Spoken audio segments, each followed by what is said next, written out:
Hello everyone, मेरा नाम doctor Richa Asthana है और मैं रेजिडेंट डॉक्टर हूँ एम्स न्यू दिल्ली में।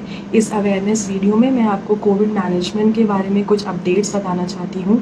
एम्स न्यू दिल्ली ने अभी हाल ही में एक अपडेटेड कोविड मैनेजमेंट की गाइडलाइंस निकाली हैं, जिसको कि गवर्नमेंट ऑफ इंडिया और ministry of health and family welfare ने भी अपनी गाइडलाइंस के रूप में स्वीकार किया है।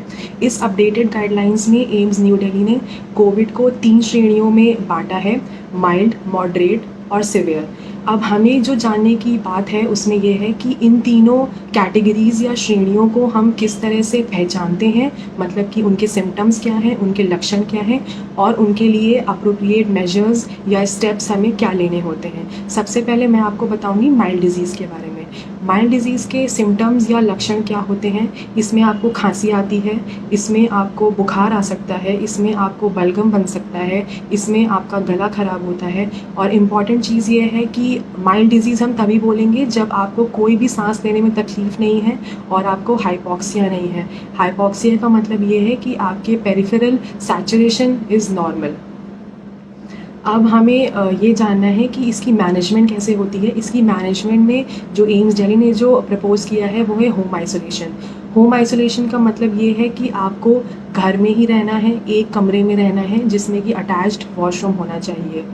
अब इसमें आपको क्या क्या बातें ध्यान रखनी है। सबसे इम्पॉर्टेंट चीज़ जो कि WHO सब लोग पूरी दुनिया कब से बोल रही है, आपको अपने हाथ साबुन और पानी से धोने हैं, सैनिटाइज़ करना है, आपको किसी के भी कांटेक्ट में नहीं आना है और आपके जितने भी ड्रॉपलेट्स होते हैं जैसे कि सलाइवा हो गया, थूक हो गया, बलगम हो गया, वो किसी के भी कांटेक्ट में नहीं आना चाहिए।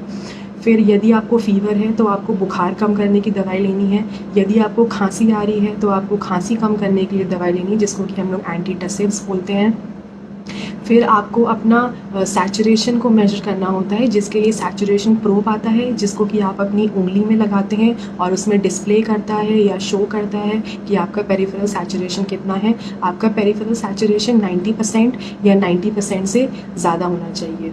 अब इन सब चीज़ों के बाद आपको जो ध्यान रखना है कि कब आपको अस्पताल में भर्ती होने की ज़रूरत है। अब जैसे कि आपको पता है कि अभी आप हर जगह न्यूज़ चैनल पे, सारे सोशल मीडिया प्लेटफॉर्म पे आ रहा है कि बेड्स की कितनी अनअवेलेबिलिटी है, ऑक्सीजन सप्लाई कहीं नहीं है, वेंटिलेटर्स नहीं है। तो आपको अस्पताल में तभी जाना है जब आपको सच में ज़रूरत है अस्पताल में जाने की। और वो आपको कैसे पता चलेगा? यदि आपको बहुत तेज़ बुखार आ रहा है जो कि 5 दिन से ज़्यादा हो चुके हैं और वो ठीक नहीं हो रहा दवाई लेने के बाद भी, यदि आपको बहुत ज़्यादा खांसी है, बलगम बन रहा है जो कि परसिस्टेंटली हो रहा है, 5 दिन तक हो गया है, दवाई लेने के बाद भी ठीक नहीं हो रहा है, या फिर आपका पेरिफेरल ऑक्सीजन सैचुरेशन जिसको कि हम लोग SpO2 बोलते हैं वो 90% या उससे कम है, तब आपको अस्पताल में जाना है। अब इसमें एम्स न्यू दिल्ली ने 2 चीज़ें और ऐड करी हैं, जिसमें कि आप टैबलेट आइवरमेक्टिन ले सकते हैं 200 माइक्रोग्राम पर kg दिन में एक बार फॉर 5 to 7 डेज़। आप इनहेल्ड कॉर्टिकोस्टेरॉइड जो कि ब्यूडेसोनाइड के नाम से आता है, जिसको कि आप ले सकते हैं 800 माइक्रोग्राम दिन में 2 बार 5 से 7 दिनों